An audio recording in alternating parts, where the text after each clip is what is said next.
Be me, Connor, 28 years old. Got a job as a logistics coordinator at a massive distribution center right out of college.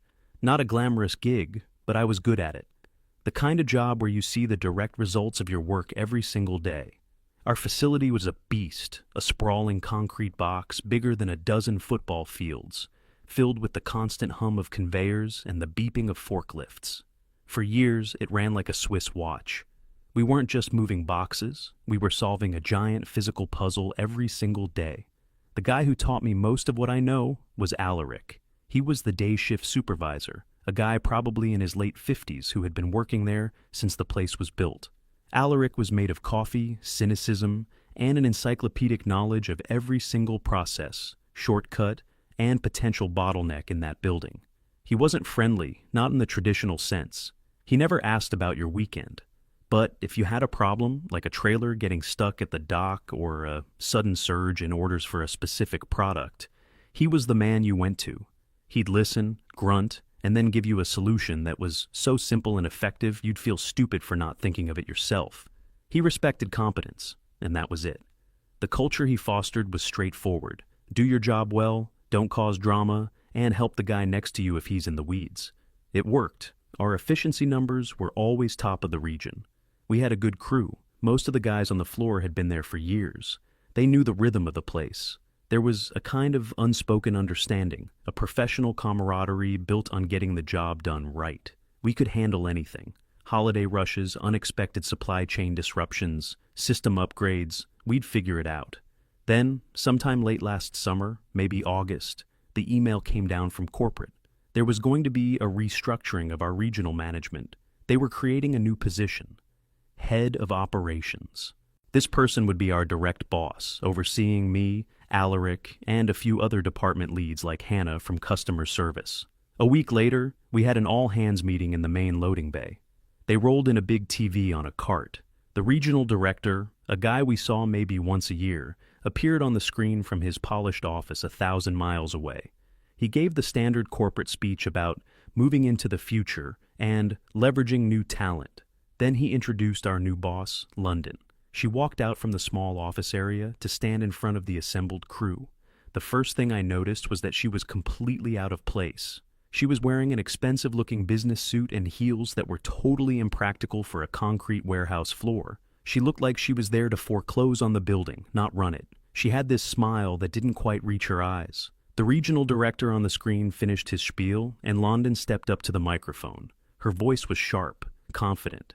She started talking, and the air just went out of the room. It was a fire hose of the worst corporate buzzwords you've ever heard. She talked about recontextualizing our operational paradigms. She wanted to foster a culture of psychological safety and disrupt the status quo. I glanced over at Alaric. He was just staring at her, completely expressionless, like a biologist observing a strange new insect. The forklift drivers in the back were already starting to whisper among themselves. She said her background was in human resources, with a focus on workplace dynamics and progressive management strategies. Not a single word about logistics, not a mention of supply chains, inventory management, or shipping schedules.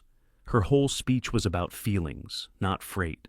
She ended by saying her first priority was to make the warehouse a more inclusive and equitable environment. The meeting ended, and the whole crew just kind of dispersed quietly, like after a funeral. Later that day, I was in the break room grabbing a coffee, and Alaric was there. He just looked at me and shook his head slowly. The only thing he said was, "This is going to be interesting." The first couple of weeks were just weird. London spent most of her time in her office with the door closed. When she did walk the floor, she had a notepad and would just watch us, scribbling things down. It felt less like she was trying to learn the operation, and more like she was gathering evidence for a trial. Then the improvements started. First, she had all the safety posters, which were clear and direct, replaced with new ones. The new posters were pastel-colored and had vague, inspirational quotes about teamwork and positivity. They were harder to read and contained less actual safety information. Then came the mandatory weekly meetings, an hour every Wednesday morning where the entire leadership team had to sit in the conference room. She'd put up a PowerPoint presentation about topics like unconscious bias in the workplace, or deconstructing traditional power structures. It had nothing to do with our jobs. It was an hour taken directly from our most productive time of the day, and it threw the morning's shipping schedule into chaos every single time. Alaric and I tried to explain this to her. He pointed out that pulling the supervisors off the floor during the morning rush was causing a backlog at the docks. I showed her the data on our efficiency numbers, which had taken a noticeable dip on Wednesdays. She just listened with that same tight smile. She told us that building a better culture was more important than a few percentage points on a spreadsheet. She suggested that our resistance to the meetings was a sign that we were uncomfortable with change. That was when I first realized you couldn't reason with her. Data, logic, experience, none of it mattered. Her ideology was a shield against reality. The guys on the floor started to get demoralized. They were good at their jobs and took pride in their work. Now they were being treated like they were part of a problem that needed to be fixed. The small things kept piling up. She got rid of the old coffee machine that Alaric had personally maintained for a decade and replaced it with some complicated pod machine that was always broken. She rearranged the break room furniture, according to some feng shui article she read, making it awkward and sterile. It felt like she was systematically erasing every piece of the old culture. Hannah, who ran the customer service department, initially thought London was great. She was excited about the new energy she was bringing. They'd have lunch together sometimes. Hannah's job was to talk to clients, so she was a bit removed from the physical operations on the floor. She didn't see the problems these changes were causing, not yet anyway. The real breaking point came about a month into her tenure. It was the day she decided to revolutionize our entire inventory storage system. For 20 years, our warehouse had used a standard industry-wide ABC analysis system. It's simple logic. A items, the 20% of products that make up 80% of our orders, are stored closest to the shipping docks for fast access. B items, the next level of popularity, are in the middle. C items, the slow movers, are in the back. This minimizes travel time for the forklifts and pickers. It's the foundation of an efficient warehouse. London called a meeting with me and Alaric. She announced that the ABC system was an outdated and non-inclusive method. She claimed it created a hierarchy among the products. I am not kidding. Her brilliant new idea was to reorganize the entire warehouse, alphabetically. Every product, from a tiny screw to a giant piece of furniture, would be stored based on the first letter of its name. I thought it was a joke at first. I honestly waited for the punchline. There was no punchline. I tried to explain, as calmly and professionally as I could, why this was a terrible idea. I pulled up the inventory management software on my tablet. I showed her the numbers. London, look. The top-selling product right now is the Apex office chair. Under the new system, it would be stored right next to the aquarium gravel, which we sell maybe 3 bags of a month. That's fine. But our second best seller is the Zenith standing desk. That would be stored all the way at the other end of the building, in the Zeddies section. A picker would have to drive his forklift the entire length of the warehouse and back for almost every single popular order. I showed her the simulation. This change won't just slow us down. It will increase our order fulfillment time by, at a minimum, 40%. It will create traffic jams in the aisles. It's logistically unworkable. Alaric, in his blunt way, chimed in. He told her they tried something similar once, years ago, as an experiment in a small section of the warehouse. It was such a failure that they abandoned it after 2 days. He was just stating a fact based on experience. London's face changed. That polite corporate mask fell away for a second. She looked at us, 2 men with decades of combined experience in this field, and her eyes narrowed. She didn't hear our concerns. She heard a challenge to her authority. She stood up. Her voice was cold. I understand that it can be difficult to embrace new ideas, especially when you are so attached to the old ways of doing things. Then she looked directly at me. I really don't need my own operational strategy explained back to me. It's condescending. She turned to Alaric. And I don't need anecdotes about what some guys tried to do 10 years ago. This is a different era. She took a deep breath and delivered the final blow. This is a classic example of men feeling the need to assert their dominance by over-explaining things to a female superior. It's a form of toxic masculinity, and it will not be tolerated in my department. We were stunned into silence. We weren't being toxic. We were trying to prevent a multi-million-dollar mistake. We were trying to help her, and by extension, the company. She interpreted our expertise as an insult. The meeting was over. She told us to begin drafting a plan to implement the alphabetical system immediately. The next morning, the email landed in everyone's inbox. Subject: a new policy on workplace communication. It was an official, department-wide directive. It stated that to combat unconscious bias and create a more equitable dialogue, a new rule was in effect immediately. Male employees were no longer permitted to offer unsolicited advice, solutions, or alternative viewpoints to female colleagues. All suggestions or concerns about projects managed by female colleagues had to be submitted through a new online suggestion and feedback portal. The form on the portal had about 30 fields you had to fill out. Submissions would then be reviewed by management at their discretion and in a timely manner. It was a gag order disguised as corporate policy. She had banned mansplaining. What she had actually done was ban competence. She had outlawed experience. The mood on the floor that day was grim. The guys were angry, but they also felt defeated. How do you fight something like that? If you object, you're just proving her point that you're toxic. It was a checkmate. That evening I saw Alaric out in the parking lot, leaning against his old pickup truck. I walked over. For a few minutes, we just stood there in silence, watching the last of the trucks pull away from the docks. Finally, he pushed himself off the truck. He looked at me, and there was no anger in his eyes, just a calm, cold clarity. "You know what we do now, Connor?" he asked. I shook my head. "We do exactly what she says," he continued. "To the letter. Every single instruction, every single policy. We follow it perfectly. She wants the warehouse organized alphabetically. We will make it the most perfectly organized alphabetical warehouse in the country. She wants feedback through a form. Then we will document every single potential problem, every single risk, and every single inefficiency we see. We will fill out that form, in triplicate if we have to. We will send the emails. We will create a paper trail so long and so detailed that it'll reach the moon." He took a drag from a cigarette he'd just lit. "No more initiative, no more clever solutions, no more saving the day. We are no longer problem solvers. We are box checkers. We will do our assigned tasks, and nothing more." He looked me straight in the eye. "She wants to be the boss? Fine. Let her be the boss. Let her own every single decision she makes." It wasn't a plan for sabotage. It was a plan for perfect, absolute, malicious compliance. A quiet pact was made. The next day, the change was immediate. The collaborative energy of the place vanished overnight. If a guy saw a pallet stacked incorrectly, he wouldn't just fix it. He'd take a picture, document it, and report it to his direct supervisor to await instruction. If a conveyor belt started making a weird noise, no one would just grab a wrench and tighten it.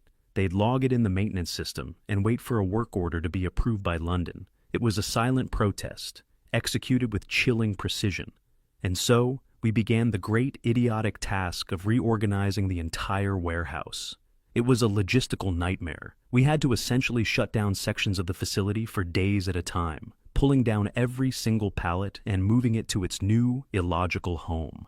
Our productivity cratered. Orders were delayed. During one of London's Wednesday meetings, she brought up the declining numbers.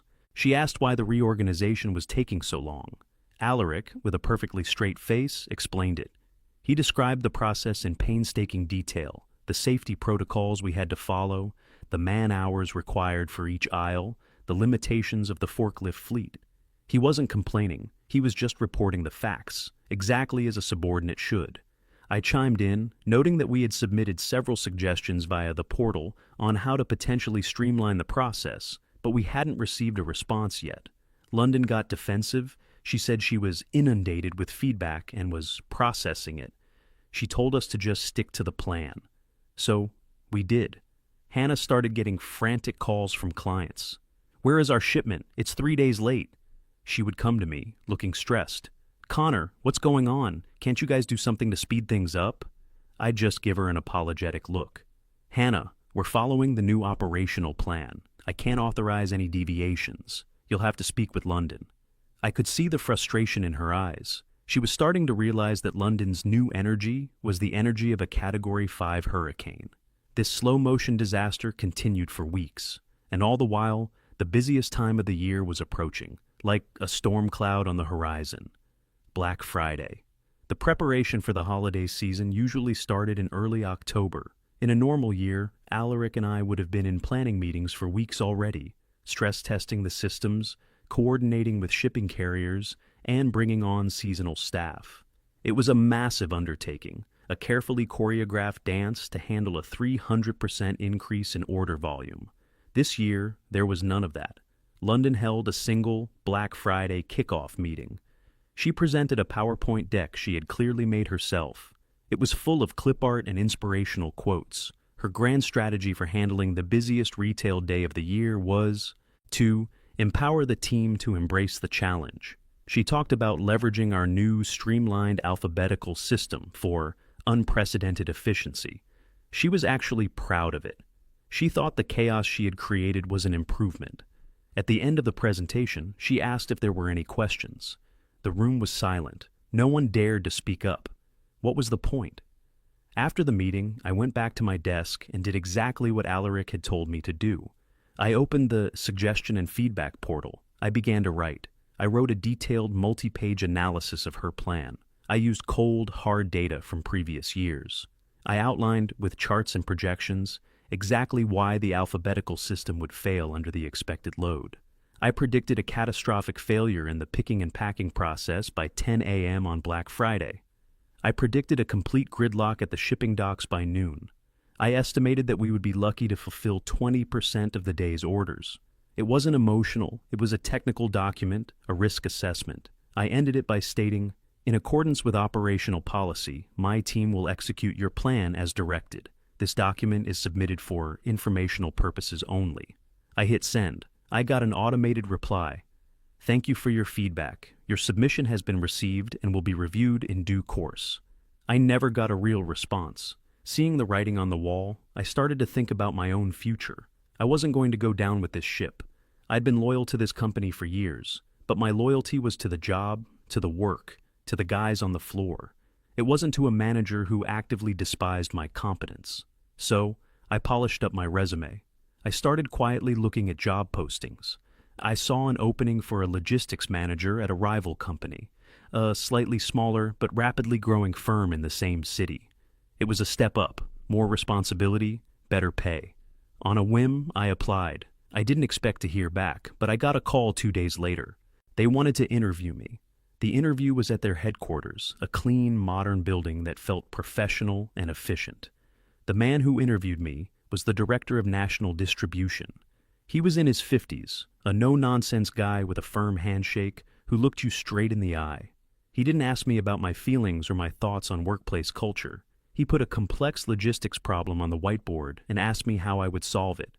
He asked me about managing teams during a crisis. He asked about my experience with different inventory software and carrier negotiations. For an hour, we just talked shop. It felt amazing. It felt like being seen, like my skills actually mattered. At the end, he leaned back in his chair and just said, "You know your stuff, Connor. I'm impressed." A week later, they sent me an offer. It was a significant salary increase, a better title, and a signing bonus. I accepted on the spot. I gave them a start date for the first Monday in December. This meant my last day at my current job would be Black Friday itself. The irony was not lost on me. I didn't tell anyone at work, not even Alaric. I just came in every day, did my job exactly as instructed, and documented everything. The atmosphere in the warehouse in the week leading up to Black Friday was surreal. It was like the eerie calm before a hurricane.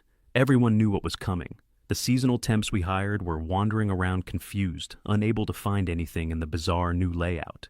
The experienced guys were just shaking their heads, doing their work with a quiet, grim determination. London, however, was in her element. She was walking around with a clipboard, talking about the exciting energy in the building. She was completely oblivious. She had built this house of cards and genuinely believed it was a fortress. The day before Thanksgiving, she sent out a cheerful email to the whole department. "Team, get some rest. Tomorrow we make history. Let's show everyone what a motivated and forward-thinking team can do." Alaric forwarded the email to me with a single comment. "LOL. Black Friday." I got to work at 4 a.m. The building was already buzzing. The first wave of online orders had been pouring in since midnight. For the first hour, things were deceptively calm. The system was handling the initial trickle, By 6 a.m., the trickle had become a flood, and the cracks started to show. The pickers, the guys who drive the forklifts and retrieve the items, were reporting massive delays. An order that should have taken 10 minutes to pick was now taking 45. They were driving from A to W to C to T for a single 4-item order, crossing the entire warehouse over and over. By 8 a.m., the packing stations were starved for products. Dozens of workers were standing around, waiting for carts of items that weren't arriving. By 9 a.m., exactly as I had predicted, chaos began to set in. The main aisles were clogged with forklifts, creating a massive traffic jam. I saw 2 of them nearly collide. London was in her office looking at spreadsheets on her computer.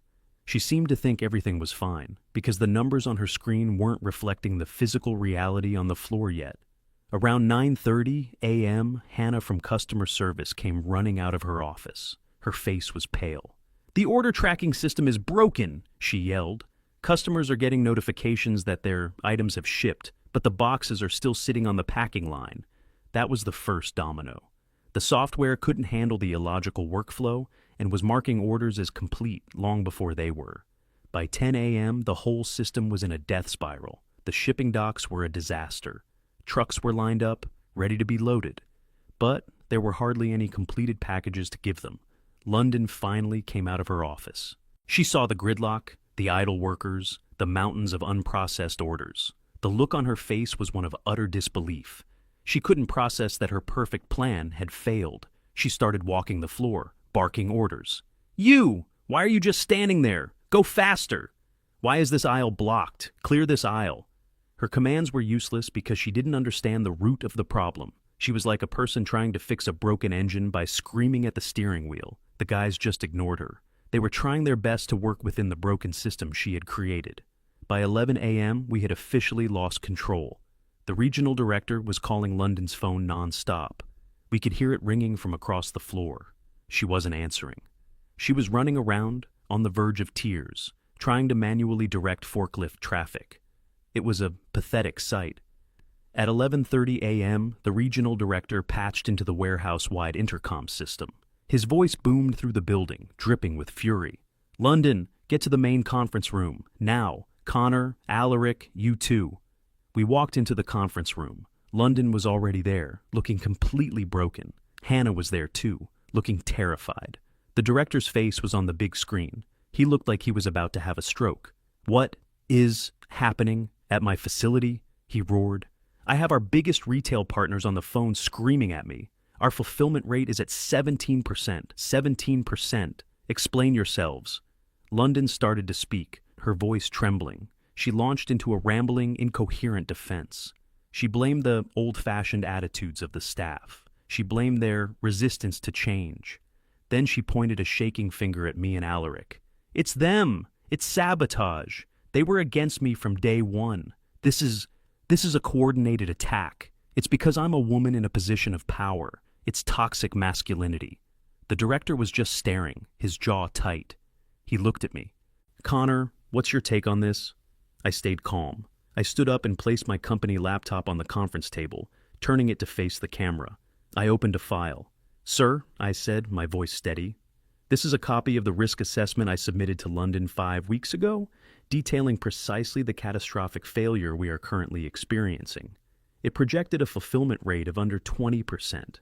I believe my exact words were that the plan was logistically unworkable." I opened another folder. "And this is a collection of 57 separate emails and portal submissions from me, Alaric, and other supervisors, documenting every single risk, inefficiency, and safety concern we identified over the past 2 months as we were instructed to implement the new system. We have acknowledgments for every single one. We were repeatedly told to proceed as planned." I looked from the screen to London.